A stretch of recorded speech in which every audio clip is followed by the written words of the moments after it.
필요적입니다. 반드시 거쳐야 됩니다. 우리가 일반적으로 행정심판 전치주의라고 하면 그것은 필요적 행정심판 전치주의를 말합니다.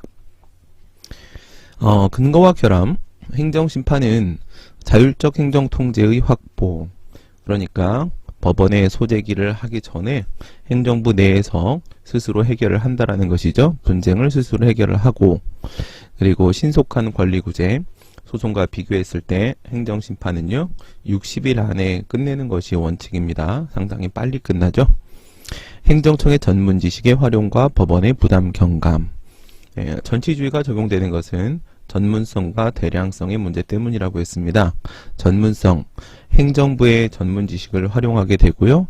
대량성, 앞에서 필터링을 함으로써 법원의 부담을 경감을 시켜주게 됩니다. 그런데 문제도 있을 수 있겠죠. 행정심판은 낮은 인용률과 짧은 청구기간 등의 측면에서 문제가 될 수가 있습니다. 낮은 인용률이라는 것은요, 법원에 소를 제기하게 되면은 독립된 사법부 기관인 법원에서 판단을 내리게 될 텐데, 행정심판의 경우에는 행정부 소속 기관에 심판을 청구하게 되는 것이죠. 행정심판위원회는 보통 그 처분청의 직근 상급 행정기관으로 설치가 됩니다. 같은 행정부 소속이다 보니까 이것은 초록은 통색, 가지는 개편, 팔은 안으로 굽는다. 그래서 인용률이 소송에 비해서 낮을 수 있습니다. 짧은 청구기간이라는 것은요, 조금 있다가도 다시 나올 텐데, 소를 제기할 때는 제소기간의 제한을 받게 되고요. 행정소송 제소기간은요 90일에 1년입니다. 그 처분이 있음을 안 날부터 90일 안에 제기해야 되고요. 그 처분이 있은 날이라는 것은 처분이 태어난 날, 처분의 효력이 발생한 날을 말하는데요. 그때부터 1년 안에 제기를 해야 됩니다. 하지만 이와 비교해서 행정심판의 경우에는 1년이 아니라 180일이에요. 180일. 90일에 180일. 안 날로부터 90일, 있은 날로부터 180일 안에 심판을 제기를 해야 됩니다. 그러다 보니까 처분이 있다는 것을 바로 알지 못하는 제3자의 경우, 처분의 제3자의 경우에는 객관적 청구기간, 객관적 제소기간에 적용을 받을 텐데, 소송은 1년, 즉 365일이고 심판은 180일이다 보니까 상대적으로 그 불복기간이 짧습니다. 이런 짧은 청구기간 등의 문제가 생길 수도 있다. 행정심판 전치주의라고 했을 때 거쳐와야 되는 행정심판, 그 거쳐와야 되는 행정심판이 행정심판법, 일반법이죠. 행정심판 절차에 관한 일반법인 행정심판법상의 일반 행정심판만을 의미하는 것이 아니라 개별법에서 마련해 놓고 있는 특별행정심판을 거쳐야 되는 경우도 있을 수 있습니다. 행정심판 전치주의에서 말하는 행정심판에는 일반 행정심판 외에 특별행정심판도 포함된다는 점이고요. 더 나아가서 생각을 해보게 되면요, 우리 배운 대로 필기노트에서 봤던 것처럼 이 행정심판은요, 지금 일반 행정심판과 특별행정심판은 형식적 의미의 행정심판에 해당하고요. 실질적 의미의 행정심판으로 보게 되면 그 밖의 행정심판에 이의신청이라는 것도 포함될 수 있다라고 했어요. 이의신청도 여러분들이 같이 기억을 해두시기 바라겠습니다. 임의적 행정심판 전치주의란 행정소송을 제기함에 있어 행정심판을 거치지 않고도 소송을 제기할 수 있는 제도를 말한다. 행정심판을 안 거쳐도 된다. 이거는 1998년도 3월 1일 전과 후를 나눠야 된다라고 했죠. 현재는 임의적 행정심판 전치주의가 원칙입니다. 행정심판을 거치지 않고도 소를 제기할 수 있고요. 지금은 원칙이 18조 1항 본문에서 임의주의가 적용이 되고 있죠. 필요적 행정심판 전치주의, 이것이 바로 우리가 말하는 행정심판 전치주의인데요. 원칙이 임의적이다 보니까 예외적 행정심판 전치주의라고 부르기도 합니다. 18조 1항 단서에 보게 되면 다른 법률의 방해 처분에 대한 행정심판의 재결을 거치지 아니하면 취소송을 제기할 수 없다는 규정이 있는 때에는 행정심판을 반드시 거쳐와야 한다 라는 별도의 규정이 있을 때는 그 개별 법률에 의해서 예외적으로 필요적 행정심판 전치주의가 적용될 수 있는데, 예, 그런 경우가 국공로 도사증발 특별히 감사합니다. 이거였습니다. 국공로 도사증발 특별히 감사합니다. 국은 국세처분, 공은 공무원에 대한 불이익 처분, 노는 노동위원회 처분, 도는 도로교통법상 처분, 네, 사는 지방자치법상 사용료 등 처분, 네, 그리고 뭐 징발보상금 지급 처분 등도 있을 수 있겠죠. 여기서 문제로 주로 출제되는 것은 1, 2, 3, 4번까지가 주로 나온다고 했습니다. 네, 이런 경우에는 행정심판의 재결을 거쳐서만 소를 제기할 수가 있습니다. 네, 전치 요건인데요. 전치 요건. 행정심판을 거쳐오라고 했는데 이때 거쳐와야 되는 행정심판은 반드시 적법한 행정심판이어야 됩니다. 부적법한 행정심판은 거치나 마나죠. 대량성과 전문성의 문제가 해결이 되어야 되는데 예, 부적법한 심판 청구는요. 본안에 들어가지 못하기 때문에 대량성, 전문성의 문제를 전혀 해결할 수가 없습니다. 전치 절차로서 행정심판은 당해 처분에 대한 적법한 행정심판일 것을 요한다. 그런데 이제 문제가 되는 경우도 있을 수가 있을 겁니다. 문제가 되는 경우는 바로 뭐냐면 부적법한 심판 청구에서 각하 재결이 나오고 그리고 적법한 심판 청구에서 본안 재결이 나오면 예, 그러면 뭐 상관이 없을 텐데 그것이 아니라 부적법한 심판 청구를 제기했는데 잘못 제기한 거죠. 그런데 본안 재결이 거꾸로 나오는 경우도 있을 수 있고 반대로 적법한 심판 청구를 제기했는데 그런데 각하 재결이 거꾸로 나오는 경우도 있을 수 있을 겁니다. 이럴 때 행정심판위원회가 어떤 재결을 했는지가 중요한 것이 아니라 그 심판 청구가 적법한지 부적법한지 이것이 중요한 것입니다. 행정심판 전치주의는 소송요건입니다. 소송요건은 법원이 알아서 판단하는 거예요.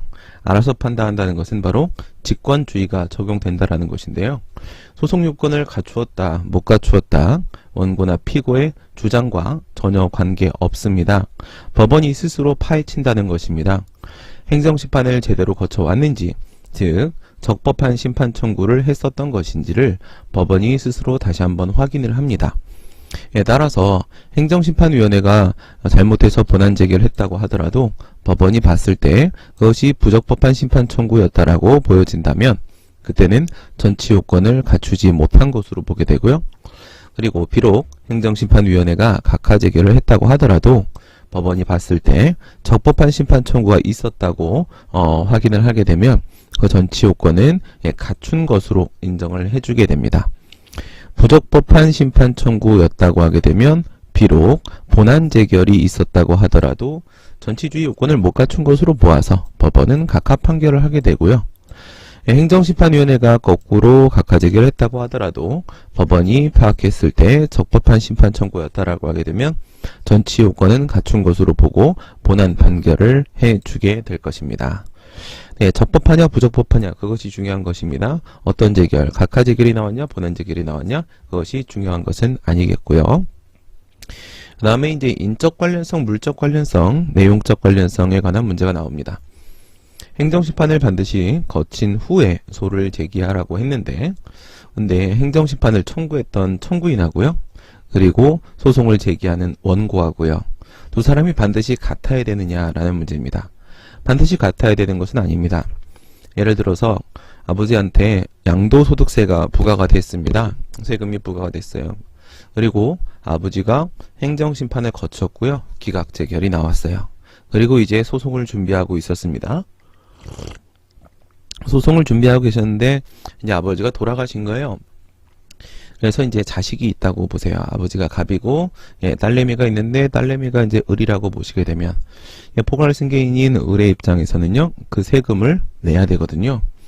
네, 상속인이 되는 을은 세금을 내야 되는데 을은 아버지가 다투고 있었던 세금에 대해서 계속 다투려고 합니다. 다시 행정심판을 거쳐야 될까요? 그렇지 않습니다. 바로 소송으로 넘어가면 됩니다. 해당 사건에 대해서 이미 행정심판을 한번 거쳐놓은 것이기 때문에 대량성, 전문성의 문제는 이미 해결이 된 것이고요. 이처럼 행정심판의 청구인은 갑이고 행정소송의 원고는 을이고 이런 경우도 있을 수 있습니다. 반드시 심판의 청구인과 소송의 원고가 같아야 되는 것은 아니고요. 하지만 물적 관련성 측면에서 그 처분만큼은 같아야 됩니다.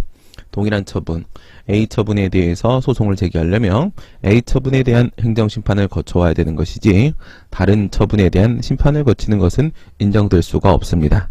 이것은 너무나도 당연한 얘기겠죠. 처분만큼은 같아야 된다, 똑같아야 된다라는 것이고요. 그 다음 이제 내용적 관련성입니다. 같은 A처분에 대한 심판이고 소송이라고 하더라도요, 심판에서 청구인이 주장했던 위법 사유하고요, 소송에서 원고가 주장하는 위법 사유가 반드시 같을 필요는 없다는 겁니다. 갑이라는 사람이 A처분에 대해서 심판을 거치고요, 그리고 같은 처분에 대해서 소송을 제기하게 됩니다. 심판에서 만약에 기업과 니은이라는 위법 사유가 있다고 주장을 했다고 생각을 해보세요. 근데 이제 심판을 거치는 과정에서 피청구인 처분청의 항변을 듣다 보니까 B라는 사유는 위법 사유가 되지 못하겠구나 라는 생각을 하게 됩니다. 학습 효과라는 것이 있을 수 있겠죠. 그래서 B 사유는 위법 사유가 될 수 없고 A 사유는 위법 사유가 여전히 될 수 있다고 생각을 합니다.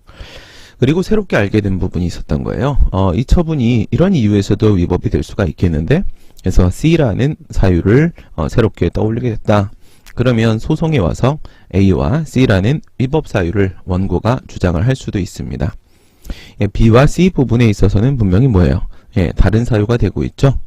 이처럼 행정심판과 행정소송에서 그 청구 사유 주장하는 내용이 반드시 같을 필요는 없습니다. 처분이 동일하면 충분한 것이지 반드시 주장하는 위법 사유가 같을 필요는 없다. 네, 다음 전치요건의 심사입니다. 전치요건의 판단. 언제까지 판단을 해야 되느냐 문제는 밑에 있는 요거고요. 판단이고요. 심사 요거는 변론주의 원칙이 적용되느냐 그렇지 않느냐에 대한 문제예요. 앞에서 적법한 심판 청구인지 부적법한 심판 청구인지 문제를 말씀드릴 때 이야기를 드렸는데요. 이것은 소송요건이기 때문에 법원의 직권심사사항이에요. 직권심사사항. 법원이 알아서 판단을 해야 하는 문제입니다. 알아서 판단할 수 있는 문제지, 이게 원고나 피고가 원고가 저는 뭐 전치주의 요건을 갖췄어요 이렇게 주장을 해야만 심사하는 것도 아니고, 피고가 저 사람은 행정심판을 제대로 거쳐오지 않았습니다 이렇게 주장을 해야만 전치주의 요건을 심사하는 게 아닙니다. 법원이 소송 요건은 전부 다 스스로 판단합니다. 직권주의가 적용되는 케이스죠. 직권심사사항 또는 직권조사사항이라고 하지요. 변론주의가 적용되는 것이 아니라는 겁니다. 그 다음 전치요건에 관한 판단인데요. 언제까지 판단하냐? 제소 시점까지 판단해야 되는 것이냐? 그렇지는 않다. 소를 제기한 시점에 행정심판을 거치지 않았다고 하더라도 그 사실만으로 바로 각하를 시키지는 않습니다. 제소 시점까지 갖춰야 되는 것이 아니라 언제까지? 사실심 변론 종결 시 변론이 끝날 때까지입니다. 변론이 끝날 때까지, 즉 본안 소송 과정에서도 전치주의 요건을 갖추었다라고 하게 되면 갖춘 것으로 인정을 하게 됩니다. 사실심 변론 종결 시를 기준으로 해서 판단한다. 따라서 소제기를 했던 그 시점, 제소 당시에 비록 전치 요건을 흠결했다고 하더라도, 그러니까 행정심판 청구는 했는데 아직 재결을 받아놓지 않았다라거나 아니면 심판 청구 자체도 아직 하지 않았다라거나, 아무리 그래도 그것만 가지고 바로 각하 판결을 내리지는 않는다. 조금 더 기다려준다라는 것이죠. 아직까지 행정심판 청구할 수 있는 시간이 남아있다 라고 한다면 그때까지 기다려줍니다. 사실심 변론 종결 시까지만 갖춰놓으면 된다. 그 다음 행정소송법 18조 1항 단서에 따라서 필요주의가 적용되는 상황, 즉 행정심판을 거쳐야만 소를 제기할 수 있는 상황이라고 하더라도 그것은 1항의 문제였었고요. 2항 그리고 3항, 2항 3항에 따르게 되면 조금씩 전치주의 요건이 완화 적용될 수 있다라고 했습니다. 예외 사유들이 인정이 되고 있었는데요. 육해 부정, 기관 변경 필요였었습니다. 육해 부정, 육해 공군의 군부대는요, 부정부패가 만연해 있어서 그 기관을 전부 다 변경할 필요가 있다라고 했죠. 6. 재결 기간이 60일이었죠. 60일 동안 아직까지 재결이 안 나올 때. 해. 중대한 손해 예방에 긴급한 필요가 있을 때. 부. 행정심판의 진행, 즉 의결이나 재결이 불가능할 때. 정. 그 외에 정당한 사유가 있을 때에는 행정심판의 청구는 있어야 되고요. 재결은 거쳐오지 않아도 됩니다. 재결을 거치지 않아도 되는 경우죠. 아예 행정심판 청구를 할 필요 없는 경우도 있는데요. 청구를 하지 않아도 되는 경우, 이거는 사망에 있는 겁니다. 기관 변경 필요였었습니다. 동종사건에 대한 기각재결이 있는 경우, 관련 처분이나 단계적인 처분에 대한 심판을 거친 경우, 변경, 사실심 변론 종결 후에 처분 변경이 있을 때입니다. 처분 변경에 따라 새롭게 소를 제기하게 되는 경우, 이때는 안 거쳐도 된다는 것이죠. 다음, 행정심판을 거치지 않아도 된다고, 거칠 필요가 없다고 오고지, 잘못 고지를 해준 경우에는 아예 행정심판 청구 없이도 소송을 제기하는 것이 가능할 수 있습니다. 6회 부정, 기관 변경 필요, 이렇게 기억을 해 놓으시면 되겠습니다. 동그라미 3번에서 사실심 변론 종결 후에 처분이 바뀌었다라고 했는데, 이거는 있죠. 3심이죠. 3심. 상고심에서 나는 A 처분에 대한 소송을 제기했습니다. 근데 B 처분으로 변경을 한 거예요. 그러면 A 처분은 취소가 되고 이미 실효가 된 것이고요. 그 다음에 B 처분이 새로 발령이 된 것이죠. 이때 사실심까지만 소변경이 가능하기 때문에 이 상고심, 3심에서는 소변경이 안 된다고 했고요. 별도로 소를 제기해야 되는 상황입니다. 새롭게 소를 제기해야 되는데 비처분에 대한 소송을 새로 제기할 때 이게 뭐 또 세금 처분이라고 해서 행정심판을 또 거쳐야 되냐? 그렇진 않다. 거치지 않아도 된다. 그런데 이 동그라미 3번의 경우를 보시게 되면 좀 이상하다라는 생각이 좀 들 거예요. 뭐가 이상하죠? 우리는 분명히 물적 관련성과 관련돼서 어쨌든 심판의 대상이 되었던 처분과 지금 소의 대상이 되고 있는 처분만큼은 동일한 처분이어야 한다라고 했거든요. 처분만큼은 동일한 처분이어야 합니다. 인적 관련성이나 내용적 관련성은 청구인과 원고가 좀 다를 수도 있고 그 청구 사유가 심판에서 소송에서 조금 다를 수도 있는데, 하지만 물적 관련성 부분은 심판의 대상이 되는 처분과 소송의 대상이 되는 처분만큼은 반드시 같아야 된다라고 했는데요. 지금 이 경우에 심판의 대상으로 삼았던 것은요, 심판을 거칠 때는 A 처분에 대해서 심판을 거쳐온 것이고, 지금 새롭게 제기하는 소송은 B 처분에 대한 소송을 제기하고 있는 것이기 때문에 물적 관련성을 충족하지 못하고 있습니다. 심판의 대상이 되는 처분과 소송의 대상이 되는 처분이 현재 다르단 말이죠. 그래도 괜찮겠느냐, 이런 문제가 생길 수 있겠죠. 그래서 설명을 곁들여 놨습니다. 특히 3의 경우에는 행정심판과 행정소송의 대상이 동일한 처분이 아니다. 심판의 대상은 A 처분, 소송의 대상은 B 처분, 이렇게 되는데, 이렇다 하더라도 이 물적 관련성의 원칙에 예외를 인정을 해서 이 변경된 처분, B 처분에 대한 심판을 따로 거칠 것이 없이 바로 A 처분에 대한 심판을 거친 것만으로 충분하다라고 보고 소제기를 허용을 하게 되는데, 이렇게 하는 것은 무엇이라고요? 박근혜가 말장난을 칠 수 있기 때문이라고 했습니다. 박근혜라면 충분히 그러고도 남겠죠. 1억을 부과하고 1억 1원으로 바꾸고 1억 2원으로 바꾸고 1억 3원으로 바꾸고 하면서 국정농단을 하고 국민을 상대로 농간을 펼 수 있습니다. 이처럼 국가의 권력을 누가 잡느냐에 따라서 국가 등의 소송 지연을 위한 이런 농간들이 들어올 수 있기 때문에 이런 경우에는 예외적으로 물적 관련성의 예외를 인정해서 그 처분이 서로 달라도 다시 심판을 거치지 않도록 허용을 하고 있습니다. 원고의 소송 절차의 편의를 보장해주고 있다라는 얘기입니다. 다음 내용은 이와 같은 전치주의 제도, 전치제도가 어디까지 적용되는가에 대한 문제입니다. 제3자 취소송인데요. 처분의 제3자가 제기하는 소송입니다. 지금까지 얘기했던 것은요, 공무원에 대한 불이익 처분, 상대방이 제기한 소송이죠. 해임 처분을 받은 상대방, 국민 갑이 소를 제기합니다. 또는 과세 처분, 500만원 과세 처분을 받았을 때 그 처분의 상대방, 납세자가 소를 제기하게 됩니다. 그런데 그렇지 않고 처분의 제3자가 소를 제기할 때 이럴 때도 과연 전치주의가 적용될까라는 문제가 생길 수 있어요. 왜 이런 문제가 생길까요? 무엇이 다르기 때문에 그럴까요? 제3자의 취소에도 과연 행정심판 존치주의가 상대방의 소송과 동일하게 여기도 적용이 되는 것일까? 안 된다라고 주장하는 사람의 이야기를 한번 들어보겠습니다. 부정설, 이런 경우에는 적용하지 않는 게 좋겠어 라고 말하는 사람들은 상대적으로 짧은 청구기간의 문제를 제기하고 있습니다. 그래서 더 빨리 불가쟁력이 발생해서 불가쟁, 다툴 수 없는 상황이 될 거야. 우리 행정소송법과 행정심판법의 제소기간과 청구기간을 한번 보겠습니다. 행정소송법 제20조에 제소기간에 관한 규정을 두고 있는데요. 네, 보시면 취소소송은 처분 등이 있음을 안 날부터 90일 이내에 제기된다.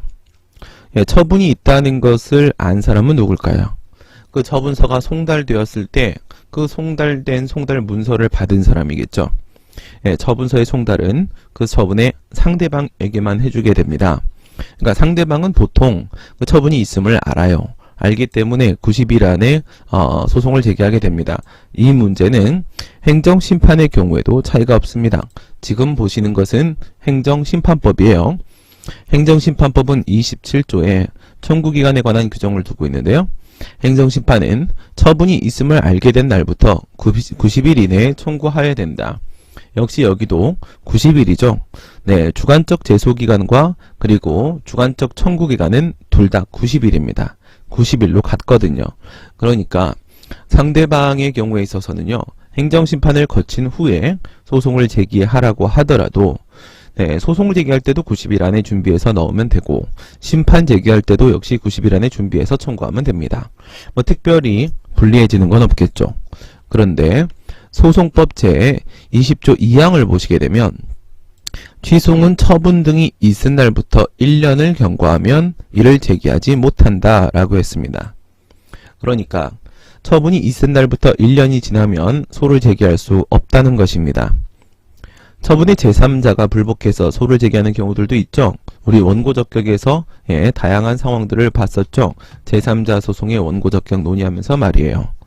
근데 제3자의 경우에는요, 만약에 을한테 허가 처분이 나오고 그리고 그 허가를 받지 못한 제3자, 갑이 만약에 소를 제기한다라고 하게 되면 그 허가 처분은 누구에게만 송달돼요? 을에게만 송달이 되죠.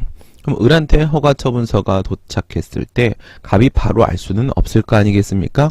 이런 경우에는 이러한 객관적 제소기간으로 있은 날에 1년이 우선 적용이 되거든요. 그런데 행정심판법을 한번 보겠습니다. 심판법 27조 3항인데요. 행정심판은 처분이 있었던 날부터 180일이 지나면 청구하지 못한다. 이렇게 되어 있어요. 심판은 뭐라고요? 을한테 허가 처분이 나오고 그날 효력이 발생할 거고요. 그때부터 180일 안에 제기를 해야 된대요. 처분의 제3자가 갑이 심판을 청구하려고 할 때는 말이죠. 이처럼 제3자가 소송을 제기하고 심판을 제기하는 경우에는 행정소송법은 20조, 행정심판법은 27조에 따르게 되면 하나는 1년이고요. 365일, 하나는 180일입니다. 이처럼 제3자가 취소를 제기하는 경우에도 행정심판을 거쳐와라 라고 하게 되면은 제3자 취소 심판을 거쳐오게 될 거 아니겠습니까? 제3자 취소 심판을 제기할 때는 180일밖에는 보장이 안 될 거라는 거예요. 원래 바로 소송을 올 수 있다면 1년의 시간이 보장될 수 있었는데 말이죠. 이런 짧은 청구기간의 문제를 부정설이 주장을 하고 있습니다. 하지만 긍정설은 이에 대해서 1년과 180일 물론 숫자로만 보면은 달라 보일 수 있다. 하지만 정당한 사유가 인정될 수 있다라는 주장을 합니다. 네, 다시 행정소송법과 심판법을 보겠습니다.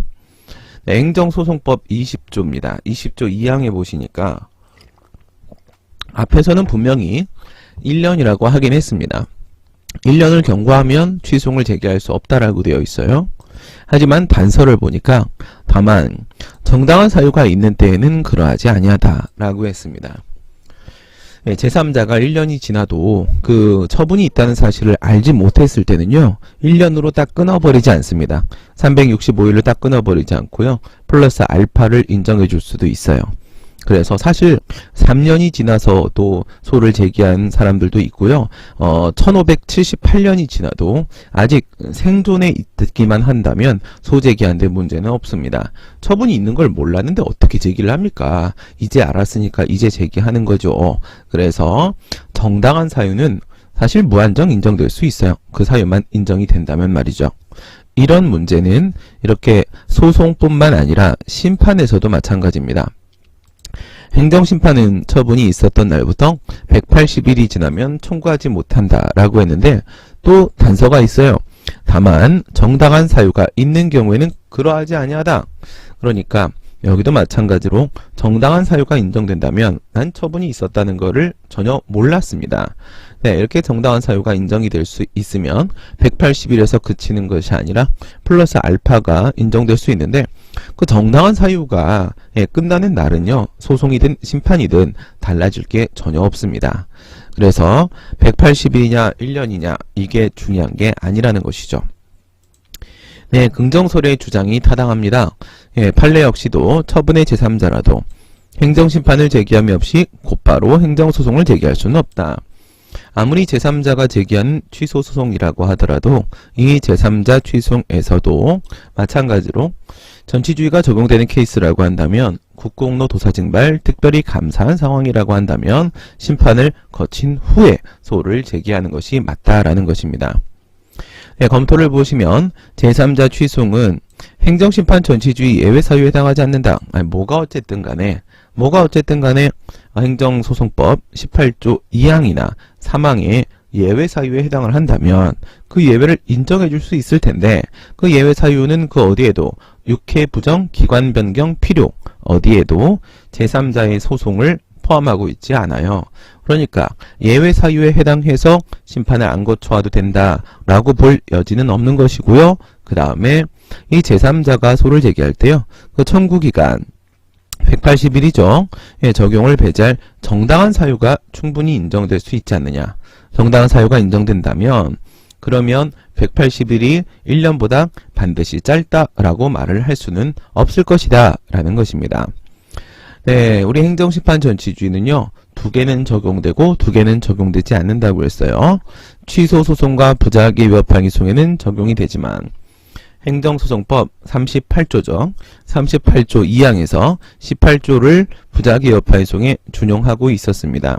하지만 대량성과 전문성의 문제가 전혀 없는 무효인 처분을 대상으로 하는 무효등 확인 소송에는 적용되지 않는다라고 했었고요. 나아가 살펴보면 당사자 소송도 마찬가지였었죠. 밑에 당사자 소송에는 행정심판 전치주의가 적용 안 돼 있었습니다. 44조에서 18조를 준용하지 않고 있었는데요. 근데 생각을 해보면요. 우리 행정심판을 한번 보겠습니다. 행정심판법인데요. 심판법 제5조를 보시면 행정심판의 종류 이렇게 해서 취소심판, 무효등 확인 심판, 그리고 의무이행 심판 이렇게 3가지 종류를 제시해 놓고 있습니다. 무엇은 없죠? 당사자 심판은 없습니다. 공법상 법률관계를 그 대상으로 하는 당사자 심판은 포함되어 있지 않습니다.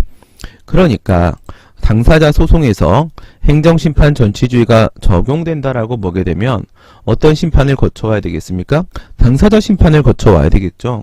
당사자 심판을 거쳐와야 되는데 당사자 심판은 마련되어 있지 않단 말이죠. 없는데 어떻게 거쳐오냐고요? 네, 당사자 심판이 행정심판법상 존재하고 있지 않기 때문에 당사자 소송에는 행정심판 전치주의가 적용되지 않습니다.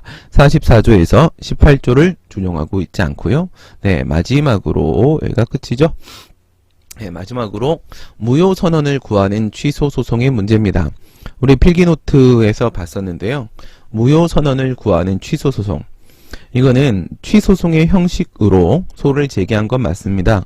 취소송의 소장을 접수한 것은 맞는데 그런데 원고는 소송 도중에 무엇을 주장하고 있냐면 처분이 위법이에요 라고 주장을 하는 것이 아니라 처분이 무효예요 라고 주장을 하고 있는 것입니다.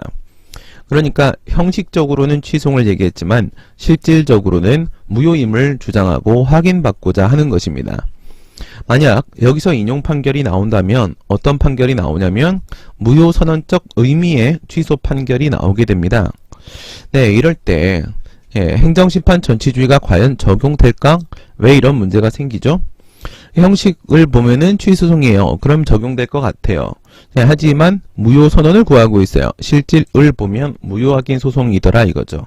물론 이제 전제는 국공로 도사증발 특별히 감사하다라는 전제가 깔려 있겠죠. 이때 형식을 중시하는 입장에서는 긍정설, 전치주의가 이건 취송이랑 똑같이 봐야 되는 것이다.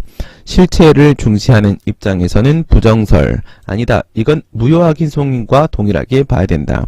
라는 주장인데요. 판례는 권한 있는 기관에 의한 외견상 존재하는 행정처분의 취소를 구하고 있는 이상 이겁니다. 예, 이 말대로 무효고 외견상으로만 존재하고 있다라고 하더라도 아무리 그렇다 하더라도 권한 있는 기관 그 취소 소송의 수소법원 권한 있는 기관에 의해서 취소를 해달라고 구하고 있는 이상 이거는 취소 소송으로 보아야 한다. 그렇다면 전심 절차를 행정심판을 거쳐야 한다라고 판시를 하고 있죠. 네, 우리 판례는요. 형식에 초점을 맞춰서 취소과 동일하게 행정심판을 거쳐 와야 한다라고 보고 있습니다.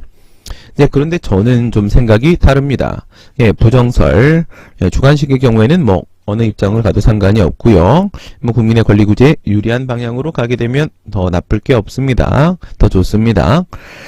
객관식의 경우에 있어서는요, 뭐 판례 입장을 잘 기억해 놓을 필요가 있겠고요. 형식을 중시하고 있습니다. 판례는 저는 실질을 중시합니다. 무효확인 소송으로 보는 것이 요건심리, 소송 요건에 관한 심사에 있어서만큼은 분명히 국민에게 유리합니다.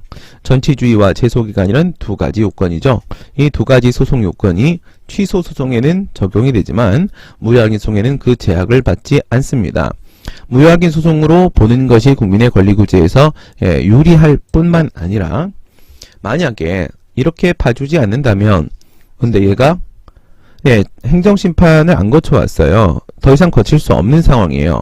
뭐 이것은 제소기간의 문제도 마찬가지예요. 이미 제소기간이 지난 후에 소를 제기했어요.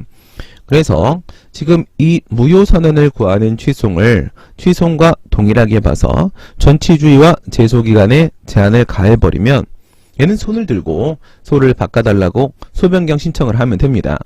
소변경 신청을 하게 되면 저쪽으로 넘어가면요. 지금 구소가 취소송이 되는 것이고요. 이 무효선언을 구한 취송이요. 그리고 신소는 뭐가 됩니까? 무효확인 소송이 됩니다. 무효확인 소송으로 바꿔주세요 라고 해서 바꾸게 되면 어떻게 돼요? 그쪽은 전치주의나 제소기간이 없기 때문에 충분히 적법한 소재기로 인정이 될 수가 있습니다. 소변경은요, 구소는 버리고 신소를 취하려고 하는 것이기 때문에 신소만 적법하면 충분히 소변경이 가능합니다. 얘는 지금 무효를 주장하고 있는 사람이에요. 그럼 무효확인 소송 가서 무효 주장하면 됩니다. 거기 가게 되면 전치주의 제소기간 제한도 없습니다. 결국 이렇게 소변경이 언제나 가능하거든요. 그럼 결국 소변경 넘어가서 무효확인 소송 넘어가서 이 전치주의로부터 자유를 얻을 수 있는데 굳이 그럴 필요까지 뭐가 있겠냐. 뭐 또 소모적으로 소변경을 하고 그러느냐. 그냥 여기서 무효를 주장한다고 하니 무효확인 소송과 동일하게 취급을 해주는 것이 옳지 않겠느냐. 이것이 저의 생각입니다. 네, 교과서를 통해서 전체적인 전치주의, 행정심판 전치주의 관련 내용을 살펴봤고요. 이제 마지막으로 여러분들과 복습을 하면서 마치도록 하겠습니다. 네, 필기를 좀 준비를 해뒀는데요. 제가 논점 세트라고 부르는 물건입니다.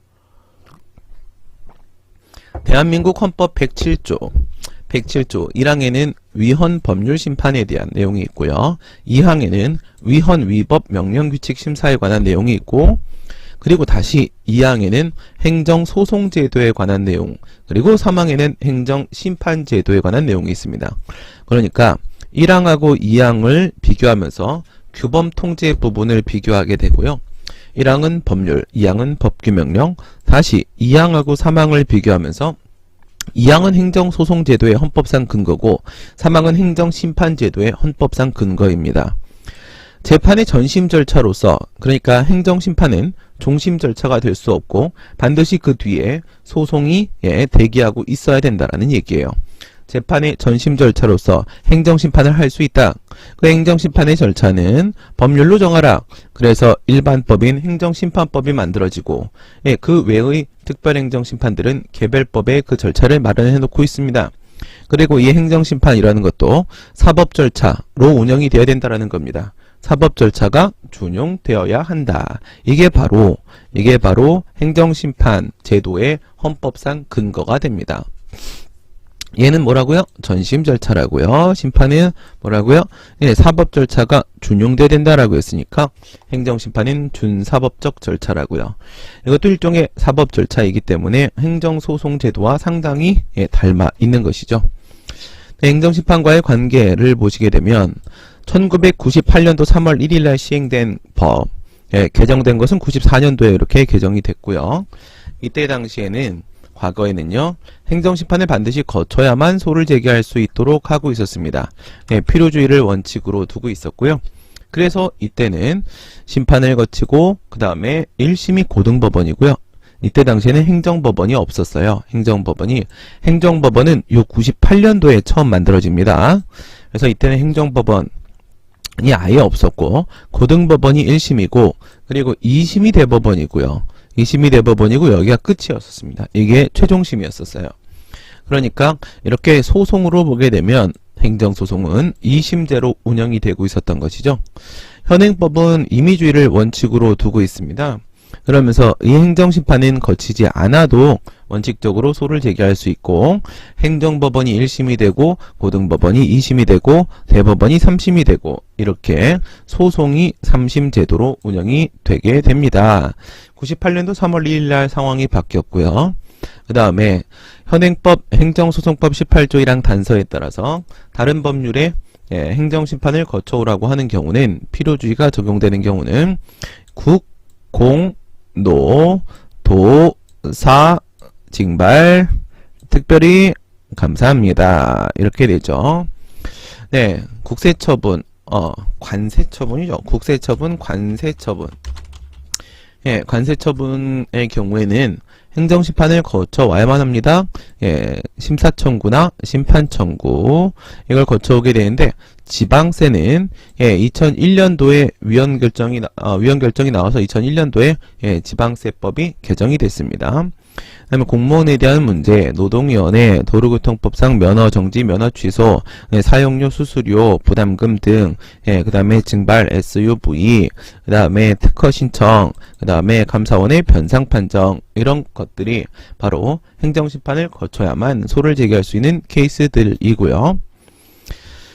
심판 청구의 적법성을 요한다. 전치 요건을 갖추었다라고 보려면 반드시 적법해야 된다. 즉 심판 청구, 행정심판입니다. 행정심판이 청구 요건을 모두 갖추었어요.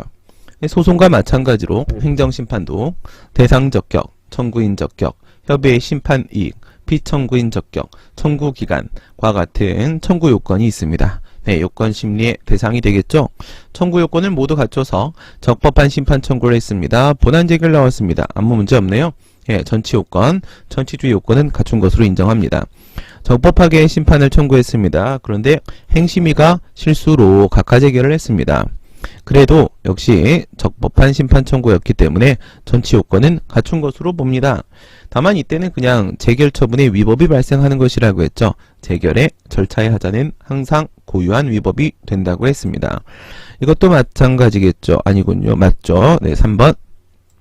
청구 요건을 못 갖췄습니다. 부적법한 심판 청구예요. 그러면 각하재결이 아래와 같이 나오는 게 맞을 텐데 행심위가 실수로 본안 재결을 내렸습니다. 그래봐야 분명히 부적법한 것이고요. 전치 요건은 못 갖춘 것으로 됩니다. 각하 판결의 대상이 되겠죠. 이때도 재결 처분이 미법해질 뿐입니다. 절차의 하자죠. 그 다음에 부적법하게 심판 청구를 했습니다. 정상적으로 각하재결이 나왔습니다. 이건 뭐 당연하게 행정심판 전치주의 요건은 못 갖춘 것으로 끝나겠네요. 네, 다음 보겠습니다. 전치 요건에 대한 인적 관련성, 물적 관련성, 내용적 관련성에 관한 문제죠. 심판의 청구인과 소송의 원고가 반드시 같은 사람이어야 되냐? 그렇지 않다. 서로 다르다고 하더라도 아버지하고 딸 이렇게 얘기했죠. 다르다고 하더라도 어쨌든 심판을 거쳐놨다라고 하게 되면 전치 요건은 갖춘 것으로 인정될 수 있다라고 했습니다. 하지만 심판의 대상이 되는 계쟁 처분, 심판에 묶여있는 처분, 소송의 대상이 되고 있는 계쟁 처분만큼은 반드시 같아야 한다. 그래야 전치 요건을 갖춘 것으로 인정할 수 있다. 다만 행정소송법 18조 3항 3호 상고심에서 처분이 변경돼서 새로 소를 제기하는 경우죠. 그리고 우리가 필기노트에서 봤던 대로 22조 3항 처분 변경으로 인한 소 변경의 문제가 되겠죠. 얘네들 같은 경우에는요. 여기는 1심, 2심에서 처분이 바뀌었을 때, 여기는 3심에서 처분이 바뀌었을 때, 이때는 국가의 농간을 방지한다는 측면에서 이 물적 관련성의 예외를 인정해 줄 수 있다라고 했습니다. 내용적 관련성, 심판에서 청구하는 사유와 소송에서 청구하는 사유는 서로 다를 수 있다. 그렇다 하더라도 전치주의 요건은 갖춘 것으로 인정을 해준다고 했죠. 네, 전치주의의 완화 과정을 보도록 하겠습니다. 현재는 18조 1항 본문에서 원칙은 임의주의가 적용되기 때문에 심판 청구도 없고 재결도 없고 이렇게 소로 넘어와도 상관이 없습니다. 다만 1항 단서에서 예외적 행정심판 전치주의가 적용되면 국공로 도사징발 특별히 감사하게 되면 그때는 심판 청구와 그 심판 재결을 받아서 와야만 할 겁니다. 그런데 18조 2항에 따르게 되면은 일부 제한이 다시 발생할 수 있는데 심판 청구는 해야 하지만 재결은 받아오지 않아도 될 때가 있다. 이게 바로 육해부정이었었고요.